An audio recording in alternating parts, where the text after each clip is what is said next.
Y'all know what's going on. It's time for another episode of Doing Time with Joe. I'm your host, Joe Baker. Look here, y'all. Let me tell you something. When you live that gangster lifestyle, and I did for a long time, as a lot of you know, uh, there's one thing that happens on a consistent basis, and that's violations. Violations is how, what I'm saying, organizations maintain order. Okay?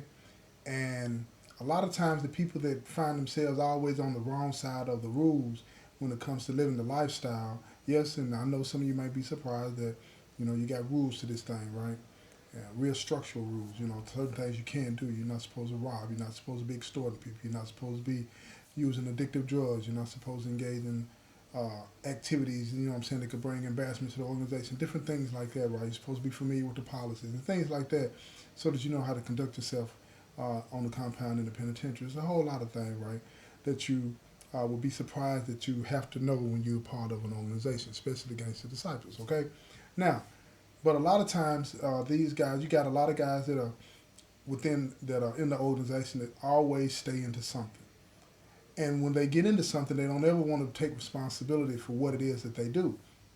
So they try to run from the violation, and that's what this is going to be about. I'm going to tell you a story about this one guy that felt like he could always get out of accepting responsibility for what he did, and he would get down on you as quick as he could, trying to run from the violation. So that's what this episode is going to be about running from a violation, right? So sit back, relax, and enjoy the show.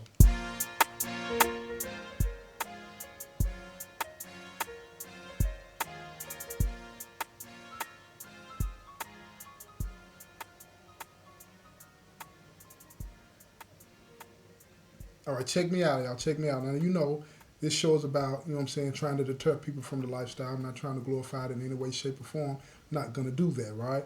But here's the thing. In that gangster lifestyle, you have a lot of people that want to be a part of the lifestyle, but they don't want to accept what comes with the lifestyle, the responsibility of it, right? Again, I'm not promoting it, but there are rules and things to this thing. It's a structure to this thing, okay? So at the end of the day, let me tell you this story about this one guy, right, that always wanted to dip and dodge and avoid responsibility for whatever he was doing on the compound. This particular guy, right, at this time, what I'm saying, and when it comes to GD, they always say one thing, right? Ain't nobody above the law. Everybody can get it. Ain't no big eyes and little U's. Y'all understand what I'm saying when you're out there? You know what I'm saying? Listen to this. Those of you that know the lifestyle, you know what that means. Ain't no big eyes and little U's. That means everybody can get it. So this particular guy, he had the compound. When I say he had the compound, I mean he was the nine. He was over everybody. You feel what I'm saying? On this particular compound. And he thought that, he was the smartest thing going. He was everything that he said and done that, he had people to back him up and so on and so forth. But one time, some stuff got out of control that he couldn't even manipulate, right? And this is what happened. And this may sound familiar to some of y'all out there that know that know the lifestyle. Let me put it like that. And you may even have heard of this story here, but I'm not going to put the person's name out there. You know who you are. You feel what I'm saying? But here's the thing. This particular guy, he's the nine. He's running the compound. A situation takes place where some of the guys up under him, they all live in the same unit. Some of the guys up under him, they're trying to manipulate the scene and get all the dope they can, not paying people, not doing this, not doing that, right? So one particular day, they were all up on the ball field, right? And the nine was up there with them. They sitting in the corner where they used to sit, back away from everybody. This is where GD always congregated and kicked it, right? Everybody back there, they smoking a little weed, doing their thing, right? Talking about their thing, whatever they going to do, what they got coming up, and then just enjoying the day, right? Because, you got to find a way to relieve the stress in here. So this particular day, everybody's smoking weed and getting high, right? But nobody was paying for this weed. You feel what I'm saying? So anyway, these guys, these peons actually, that had sold this dope to Brother and them, they were tripping about, man, look, you need to pay us for this, man. So Brother and them tell him, nah, they ain't finna pay for it and kick rocks. And the nine, he's sitting there the whole time. He got the joint in his mouth. He chilling. He ain't thinking about it. You know what I'm saying? It's like, hey, you always heard the saying, gangsters do what they want to, suckers do what they can, right? So here's the thing. They walk away. And because folks there were so arrogant about the situation, they're not really paying no attention to these guys. But they're peons. Who cares? You feel me? So when they walk away, they go get them butchers. Folks are not paying attention. They walk over where, cousin them at. Cousin them tell them, look, here, go take care of your business. They come back over there, they all strapped up. You know what I'm saying? Now the one dude that uh, was selling the dope, you know what I'm saying? He had his little crew, and they were known for taking care of the business, but they've never approached an organization like that. You know, if you were another peon and you ain't paid, they coming at you. You feel what I'm saying? They were trying to get that money too. They were not a gang or recognized as a gang, but they ran in a group. You know what I'm saying? And that's what the same thing as gang, but they didn't have a name. You feel what I'm saying? These dudes were just dope boys getting money, and they looked out for each other. Everybody respected that. So when they stepped to folks now caught off guard. They hot because the weed was fire. The weed was fire. I'm talking about it was some of that perk for real. I'm talking about you smoke it on the ball field. And then if you ever been on the ball field in the penitentiary, you know, when you going to get your thing on like that, you go far away as you can from the towers and as far away as you can from the police that might be down front, right? But you could be way in the back of the ball field, fire up some of that perk. They going to smell it because it's going to ride the wind. You know what I'm saying? Just like a hawk in the sky. You feel what I'm saying? So they in the back, they been smoking, they high. These peons step to them, these dope boys step to them, they strapped up. So folks been caught off guard. Now you would assume that because they gangsters and the reputation is what it is, that they would step up and take care of their business. But they didn't do that. They didn't do that at all. They talked it down, said, hold on, we'll get your money, blah, blah, blah, this and that. Showed the real face, right? Real shaky about the situation, cowardly, right? So one of the dope boys, he getting real beside himself. He talking to folks like they ain't nothing and nobody. Period. Bringing an embarrassment, just embarrassing the folks, even though folks now violated, you know what I'm saying, they're by keeping it 100, paying for the weed that they got from these dudes. Now they being talked to like they real suckers, not gangsters. Folks done talk the situation down. Now everybody's watching. And one thing about being in an organization, right, you always got to put on a show to make sure everybody understand you can't get away with none of this with us. But this particular day, this particular nine that was running the compound, he made the whole GD look like they were real suckers. He talked the situation down because he had gotten caught off guard. Then he said, man, I'm going to get your money. Like a real sucker. Once you commit yourself to taking some, take it. Ain't no backpedaling. But that's what he did. You feel what I'm saying? Even though, don't get me wrong, we ain't supposed to be on that. Keep the business square, everything good. So check this out. They going up off the ball field. Now these dope boys, they feeling themselves. They talking crazy, looking at folks in them, and you can hear them behind them. So if they don't get my money, it's gonna be a problem tonight. As simple as that. Folks in them ain't responding, ain't saying nothing. They walking up off his thing trying to get to the unit, I guess, to get the money or whatever the case may be. So when they get to the unit, guess what happened? They get up in the unit and don't come back out. They won't even come back out. Now these dope boys are standing outside the unit calling them all kind of boys, suckers, all of that. Use your imagination. Talking crazy to the folks. So now you got some other brothers that live in the other unit. They say, man, what's going on, man? Talking to folks in them like that.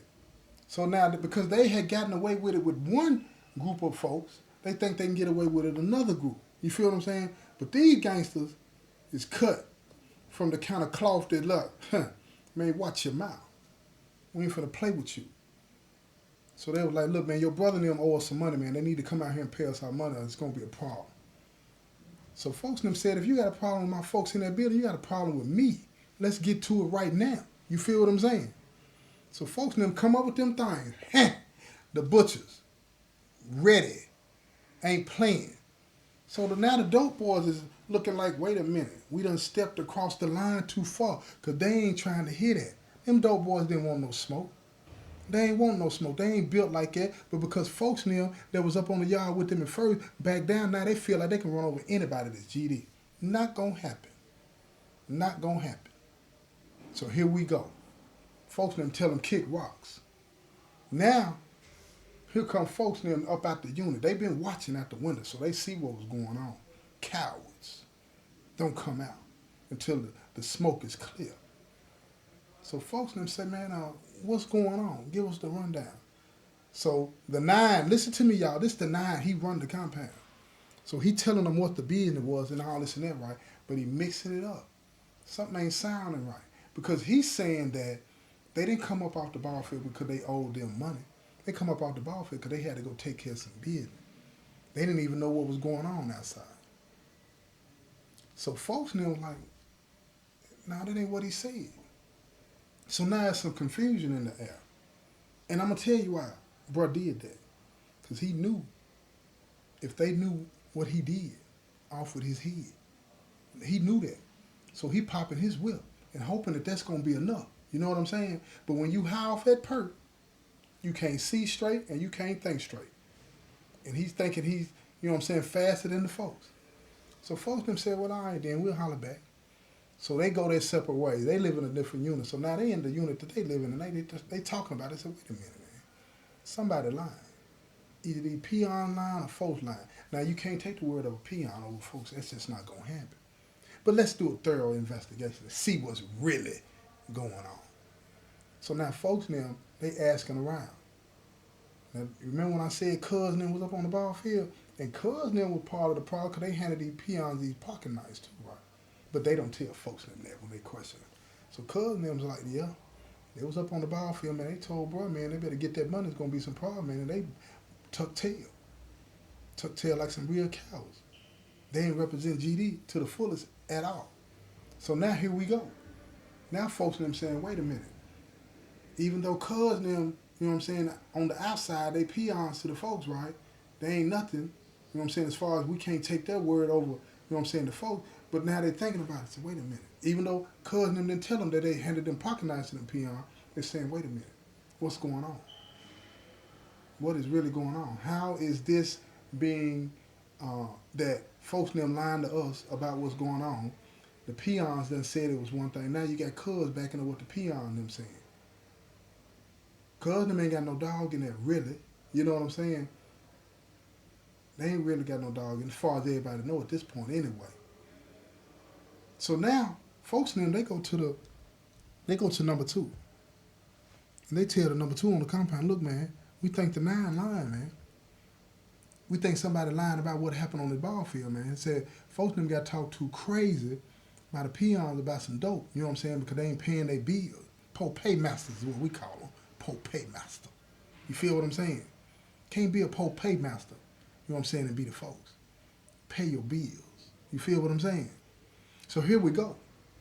So now the COS and the number 2 get together. Number 2 said, look, man, look into this, man, but keep it on the low. Because when you're going after the 9, you got to come right. Because he could knock both of their heads off and be done. So this is what they do. Check out the COS. This is what he do.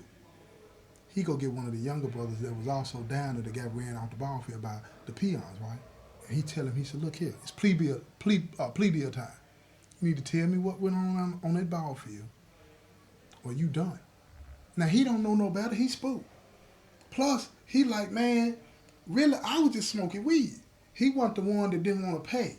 You feel what I'm saying? He just following the lead of the other brothers that's older, that know better. So he tell him everything. Tell him everything. Here we go.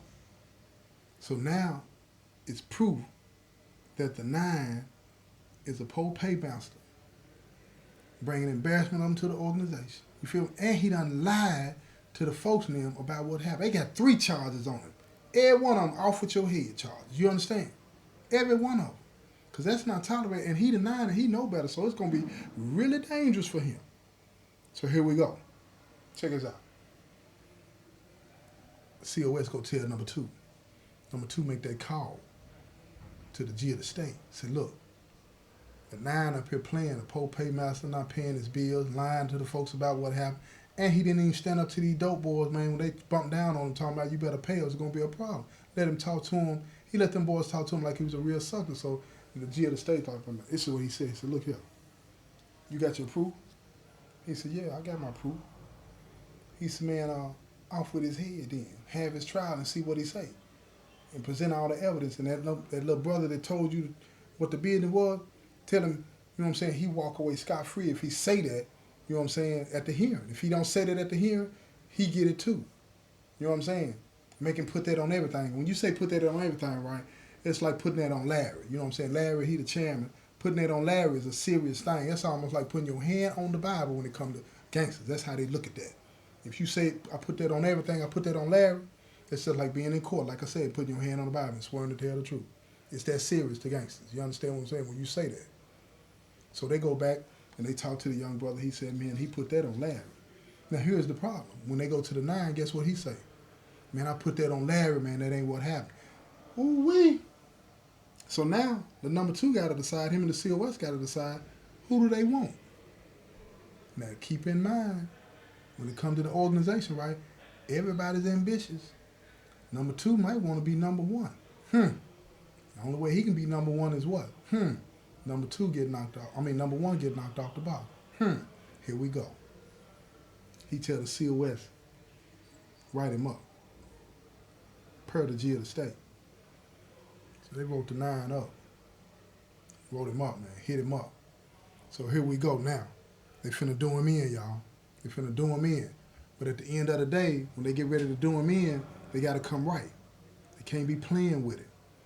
They can't be playing with it. Now check this out, though. Check this out. I'm going to get to that in this next episode. You're going to have to listen to this next episode to see what they did to this brother for lying, because the hearing is finna go down, right? And I'm telling you, being a pole paymaster ain't how you want to be looked at upon, you know what I'm saying, when it comes to this G, right? That is not acceptable at all. And if you want to hear what happened to this brother, you need to tune in to the next episode. This has been another episode of Doing Time with Joe. I'm your host, Joe Baker, and I say peace, y'all.